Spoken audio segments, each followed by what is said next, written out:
भारतातील शिक्षणाची 75वी आणि नवीन शैक्षणिक धोरण यात शिक्षकाची भूमिका याबद्दल आज आपण चर्चा करीत आहोत। राष्ट्रीय शैक्षणिक धोरण नेमकं आहे तरी काय? आपण त्याची अशी व्याख्या करू शकतो, it access equality, quality, accountability of universalization from 3 to 18 age group and we all too, which is based on 5 plus 3 plus 3 plus 4 pattern. यामध्ये पायाभूत स्तर म्हणजेच 3 ते 8 वर्ष, तयारीचा स्तर 8 ते 11 वर्ष, मध्य स्तर 11 ते 14 वर्ष, उच्च स्तर 14 ते 18 वर्ष या स्तरांचा समावेश करण्यात आलेला आहे। आपण आता उद्देश, प्रत्येक स्तरावरचा उद्देश आणि त्या मागची शिक्षकाची आणि एकंदरीत मुख्याध्यापक प्रशासनाची भूमिका काय आहे हे जाणून घेऊया। पहिला आहे पायाभूत स्तर। त्या पायाभूत स्तरामध्ये 3 ते 6 वर्ष वयाच्या मुलांचा समावेश दिसतो। साल 2025 पर्यंत या प्रत्येक मुलाला मोफत, सुरक्षित, उच्च दर्जेदार शिक्षण, विकासात्मक शिक्षण, निगात्मक शिक्षण प्रदान करणे हा या पायाभूत स्तराचा उद्देश आहे।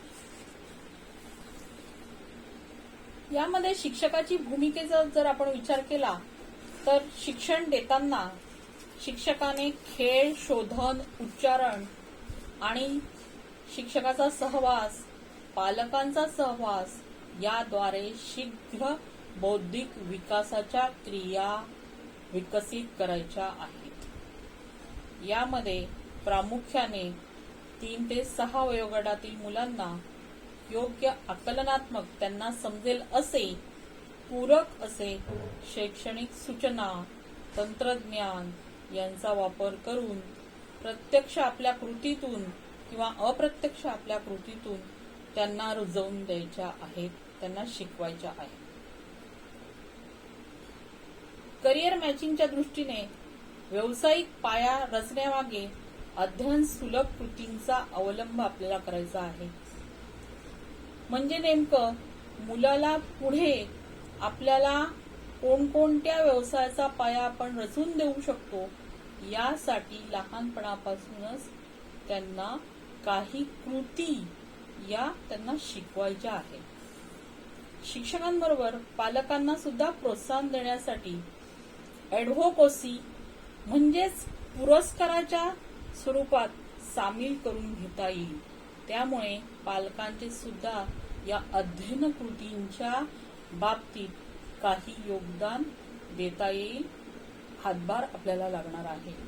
शिक्षकांबरोबरच पालकांचा सुद्धा शिक्षकाने यात समावेश करून घ्यायचा आहे, अशी या मागची पहिल्या पायाभूत स्तरावर शिक्षकाची भूमिका असणार आहे।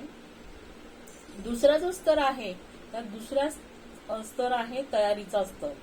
या मागचा जर उद्देश आपण जाणून घेतला तर यात साल 25 पर्यंत सर्व मुलांना पायाभूत साक्षरता म्हणजे त्यांचे जे पायाभूत ज्ञान आहे ते ज्ञान, अंकगणिताचे ज्ञान आत्मसात होण्याची दक्षता शिक्षकाला या स्तरात द्यावयाची आहे। यामागे शिक्षकाची भूमिका या तयारी स्तरामध्ये काय असणार आहे तर 1ली ते 5वीच्या विद्यार्थ्यांना प्रारंभिक भाषा, इतिहास, भूगोल यांचे अप्रत्यक्षपणे ज्ञान देण्यासाठी, अंकगणिताचे अप्रत्यक्ष ज्ञान देण्यासाठी, त्यांना भाषा विकसनासाठी नाटक, गाणी, गोष्टी या विविध साधनांचा वापर आपल्याला करता येणार आहे। शिक्षक म्हणून दोष निवारणासाठी रेमेडियल टीचिंगचा आपण आधी जसा वापर करत होतो तसाच रेमेडियल टीचिंग म्हणजे दोष निवारणासाठी काही प्रयत्न, अध्ययन अनुभूतीचे ज्या कृती आहेत त्या देता येणार आहेत।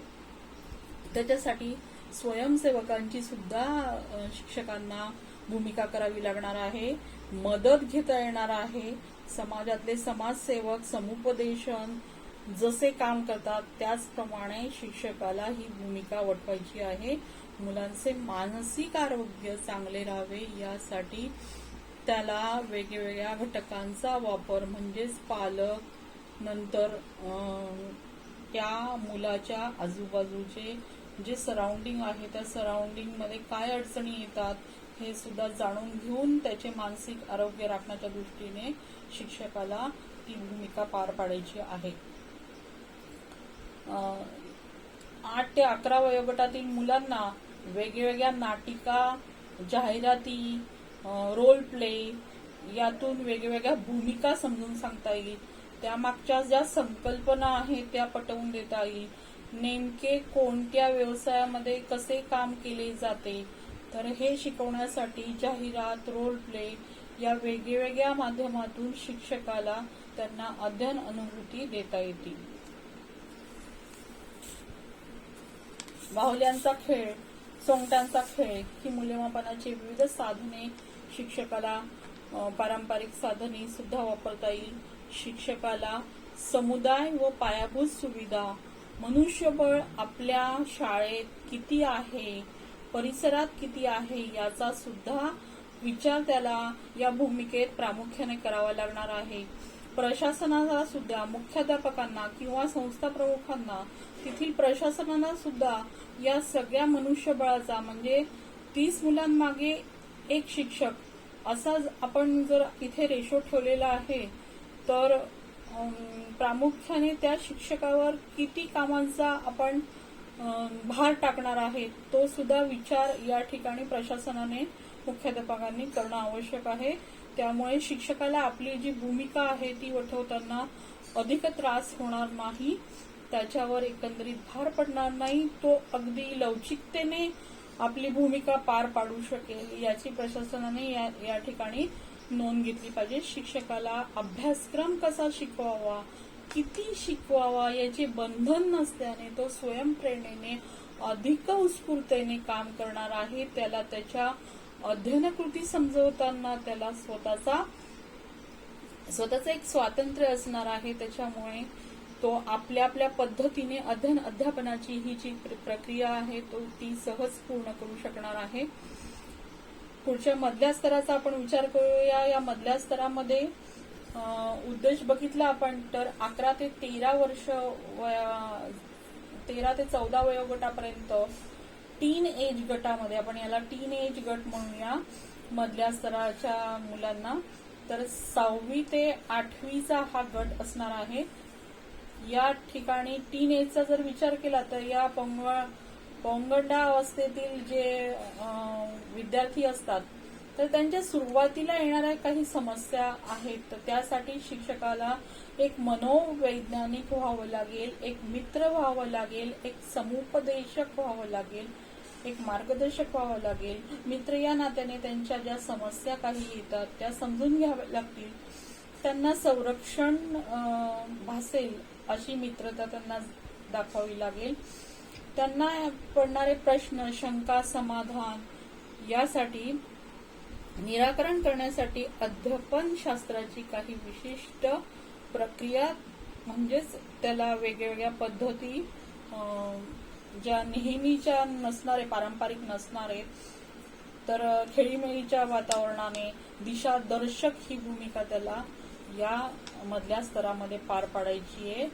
या ठिकाणी मधल्या स्तरामध्ये जेव्हा शिक्षक हा खरा मार्गदर्शक ठरेल तेव्हा आपला मूल्याधिष्ठित भारत बनू शकेल असं मला वाटतं. या वयामध्ये, या टीन एज मध्ये मुलांच्या मनावर चांगले संस्कार होतात, त्यांना चांगल्या मार्गाने वळवणं या स्तरामध्ये खूप आवश्यक असतं. त्यामुळे त्यांना चांगले चांगले चित्रपट आपण दाखवू शकतात, त्यांना चांगल्या चांगल्या गोष्टी आपण सांगू शकतात, त्यांच्या मनावर सगळं चांगलं बिंबेल यासाठी मोठ्या मोठ्या व्यक्तींच्या मुलाखती, भाषणं आपण तुम्ही ठेवू शकतात. प्रेरणादायी व्यक्ती ज्या ज्या काही भारतामध्ये सध्या आहेत, प्राध्यापक यजुर्वेद महाजन आपल्या एरियामधले, त्याच्यानंतर आदरणीय डॉक्टर विश्वास पाटील शहादा हे साहित्यिक आहेत आपल्या शहाद्यामधले. नंतर डॉक्टर रवींद्र टोणगावकर यांच्या जर माझा दोंडाईचा डॉक्टर हे जर पुस्तक मुलांना वाचायला दिलं तर असे इन्स्पिरेशन देणाऱ्या ज्या व्यक्ती आपल्या एरियामध्ये आहेत, धुळे, नंदुरबार, जळगाव या जिल्ह्यामध्ये या ज्या आपल्याला प्रेरणा देणाऱ्या व्यक्ती आहेत. नाशिक जिल्ह्याचे जिल्हाधिकाऱ्यांनी हा कार्यक्रम जो आयोजित केलेला आहे तर त्यांचं सुद्धा एक प्रेरणादायी व्यक्तिमत्व आहे. असे बरेच व्यक्ती यांचा उल्लेख आपल्याला इथे करता येईल, त्यांची भाषणं ठेवता येईल मुलांसाठी, तर ती प्रेरणादायक ठरतील. आणि या टीन एज गटामध्ये खऱ्या अर्थाने समुपदेशक भाषणं शिक्षकाला आयोजित करायची आहे. स्वतः तिथे जर करता येत असेल काही दिशादर्शक भूमिका तर स्वतः तिथे त्याने पार पाडायच्या आहेत, ज्याच्याने आपल्याला चांगला एक भारत निर्माण होईल अशी आपण आशा करू शकतो. दुसऱ्या स्तरामध्ये, मधल्या स्तरानंतर दुसऱ्या स्तरामध्ये 14 ते 18 वयोगटाच्या मुलांचा म्हणजेच 9वी ते 12वीचा जो गट आहे त्या गटाचा आपण विचार करणार आहोत.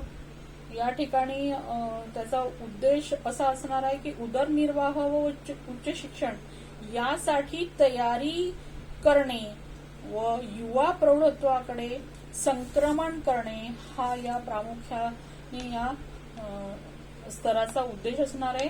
या 4 वर्षाच्या बहुशाखीय अभ्यासक्रमामध्ये यांच्यासाठी एक 4 वर्षाचा बहुशाखीय अभ्यासक्रम सांगितलेला आहे, ज्याच्यामध्ये संबंधित वेगवेगळ्या विषयांचं विषय ज्ञान, त्या विषय ज्ञानांची खोली म्हणजे डेप्थ, त्या विषय ज्ञानाची डेप्थ, त्याच्यानंतर त्या विषयाच्या संबंधित जे काही रिसर्च आहे, शोधक वृत्ती आहे, विचार करण्याची क्षमता आहे मुलांची, ती अधिकाधिक कशी विकसित होईल, जीवनातील महत्वाकांक्षेकडे त्यांचं लक्ष देण्याची सवय त्यांना कशी लागेल, या 9वी ते 12वीच्या गटाच्या मुलांना तो विचार शिक्षकाने प्रामुख्याने केला पाहिजे. त्यासाठी मुख्याध्यापक, आपले पालक, नंतर प्रशासन यांचा सुद्धा विचार त्यांनी करायला पाहिजे. विषय निवडीला प्रोत्साहन या सर्व भूमिका शिक्षकांना या स्तरावर कराव्या लागणार आहेत. इथे शिक्षकांच्या वेगवेगळ्या भूमिकांची आपल्याला कल्पना आलीच असेल. शिक्षकाला खोलवर अभ्यासकाची गरज या स्तरावर झालेली दिसते. 9वी ते 12वी हा जो गट असतो तो जवळजवळ बरेच मॅच्युअर्ड मुलं असतात, त्यामुळे खोलवर अभ्यासकाची या स्तरावर गरज भासते. अभ्यासक्रमाचा भार इथे शिक्षकावर येणार नाही, फक्त महत्वाच्या संकल्पना शिक्षकाने मुलांना समजून सांगितल्या तरी चालतात. त्यांना बोट धरून आपण या स्तरापर्यंत आणलेलं आहे आणि पुढे त्यांना स्वतः मार्ग आपला निर्धारित करायचा आहे. आवश्यक कल्पना पटवून दिलेल्या आहेत शिक्षकाने आतापर्यंत त्यांना, त्यामुळे प्रायोगिक अध्ययनावरच या स्तरावर भर असणार आहे.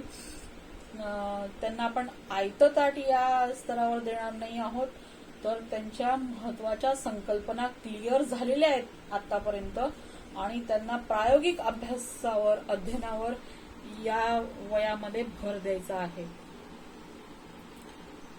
तंत्रज्ञानावर आधारित पद्धती अंमलात शिक्षकाने या स्तरावर आणायची आहे किंवा कॅस्केड मॉडेल पद्धतीचे प्रशिक्षण या ठिकाणी नसणार आहे. जे आतापर्यंत होतं की साचेबद्ध प्रमाण की एवढा 11वीचा सिलेबस, 12वीचा सिलेबस, 10वीचा सिलेबस शिक्षकाने शिकवलाच पाहिजे, तर असे नाही. तर त्यांना मूळ संकल्पना त्यांना शिकवाव्यात फक्त, आणि त्यांना पुढच्या आयुष्यातील ज्या प्रायोगिक अध्ययन आहेत, त्यांचे दिशा आहेत, त्या वाटा आहेत त्यांच्या व्यवसायासाठी, तर त्या त्यांना खुल्या करून दिल्या पाहिजे. समुपदेशकाची भूमिका इथे खूप आवश्यक असणार आहे. अध्यापन कार्याची किमान वर्षे पूर्ण केल्यानंतर त्या अनुभवाच्या जोरावर शिक्षक, शैक्षणिक प्रशासन किंवा शिक्षकांच्या प्रशिक्षण कार्यामध्ये योगदान देऊ शकणार आहेत शिक्षक, आणि त्या दृष्टीने सुद्धा त्यांनी स्वतः प्रयत्न करायला पाहिजे. शिक्षकाला प्रशासकीय पद सुद्धा सांभाळायचं आहे. असं उत्तम शिक्षक असणाऱ्या प्रशासनात असलेल्या उमेदवारांसाठी काही जागा सुद्धा राखीव ठेवण्यात येणार आहेत. बघूया आपण आता सरकार याचं इम्प्लिमेंटेशन किती करतं ते. हा मसुदा त्यांनी 19च्या मसुद्यामध्ये त्यांनी नमूद केलेलं होतं, परंतु आता त्याचं इम्प्लिमेंटेशन किती होईल ते आपल्याला दिसणार आहे. आपण पॉझिटिव्ह बाजूचाच विचार करूया. शिक्षकाची भूमिका जर या सर्व राष्ट्रीय शैक्षणिक धोरणामध्ये जर आपण बघायला गेलं तर स्टार्टअप इंडिया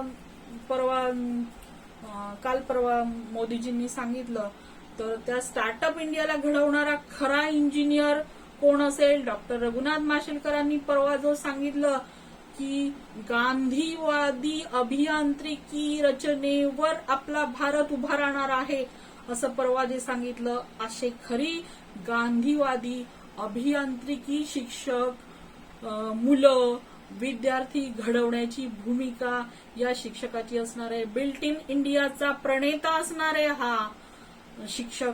स्थानिक भाषावर प्रभुत्व त्याचं असलं पाहिजे.